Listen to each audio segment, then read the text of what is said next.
আসসালামু আলাইকুম। তানিয়া রান্নাঘরে সবাইকে স্বাগত।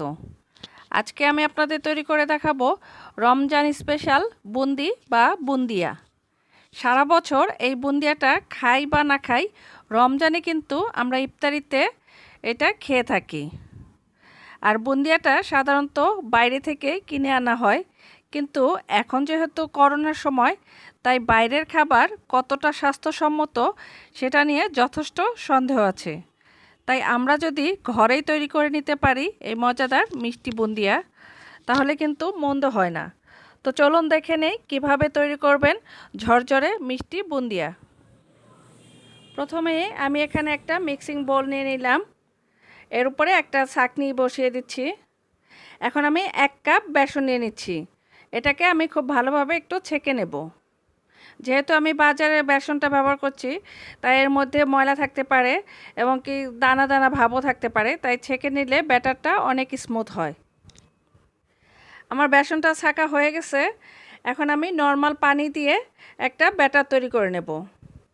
আমি এখানে অল্প অল্প করে পানি দিয়ে করছি।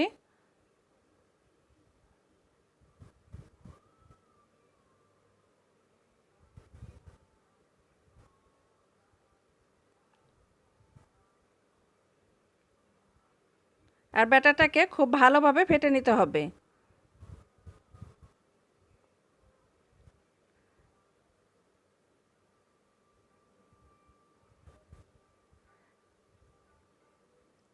ব্যাটারটা তৈরি করতে আমার মোট 1 কাপের মতো পানি লেগেছে। আপনাদের হয়তো কম বা বেশি লাগতে পারে। দেখুন ব্যাটারটা ফেটতে ফেটতে কালারটাও চেঞ্জ হয়ে গেছে। আর এটা ঠিকঠাক ফেটা হলো কি না সেটা বোঝার উপায় আমি আপনাদেরকে বলে দিচ্ছি।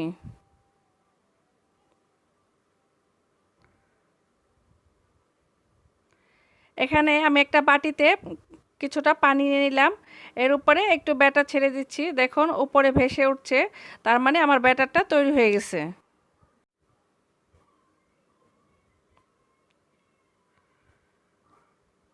এখন আমি কিছুটা ব্যাটার আলাদা করে তুলে নিচ্ছি।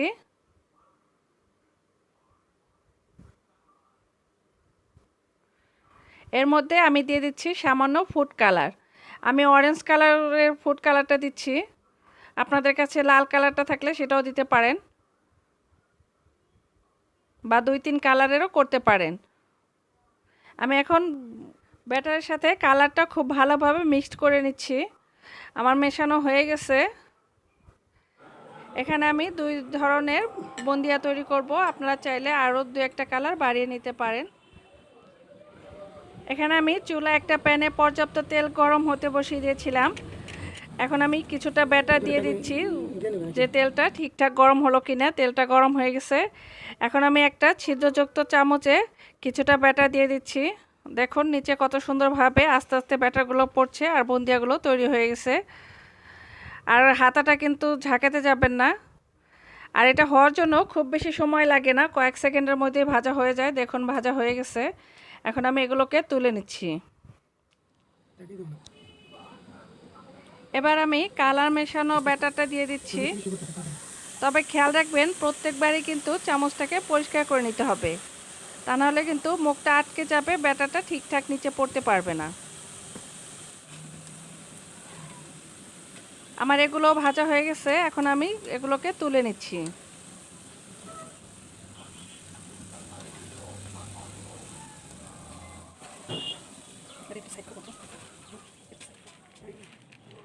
আমি বুন্দিয়াগুলো মিশিয়ে নিচ্ছি, আর কতটা মচমচে হয়েছে শব্দ শুনেই বুঝতে পারছেন। এখন আমি এগুলোর জন্য শিরাটা তৈরি করে নেব। তার জন্য এখানে আমি একটা প্যানে 1 কাপ চিনি দিয়ে দিচ্ছি, আর 1 কাপ চিনির জন্য আমি এখানে হাফ কাপ পানি দিচ্ছি। আমি চিনিটাকে পানির সাথে মিশিয়ে নিচ্ছি, আর দিয়ে দিচ্ছি 3টে এলাচ। এখন আমি এটাকে চিনিটা না গলা পর্যন্ত জাল করে নেব।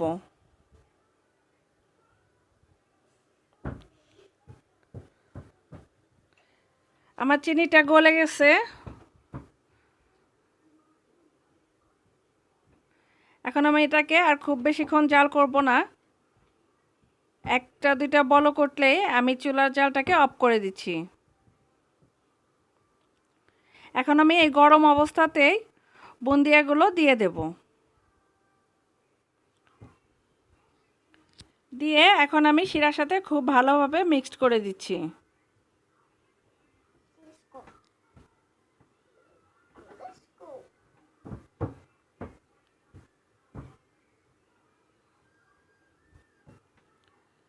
এখন আমি একটা ঢাকনা দিয়ে ঢেকে রেখে দেব 1 ঘন্টার জন্য। ফিরে এলাম 1 ঘন্টা পর। তবে আমি কিন্তু এটাকে কয়েকবার নাড়াচাড়া করে দিয়েছি। দেখুন রসটা খেয়ে একদম ঝরঝরে হয়ে গেছে,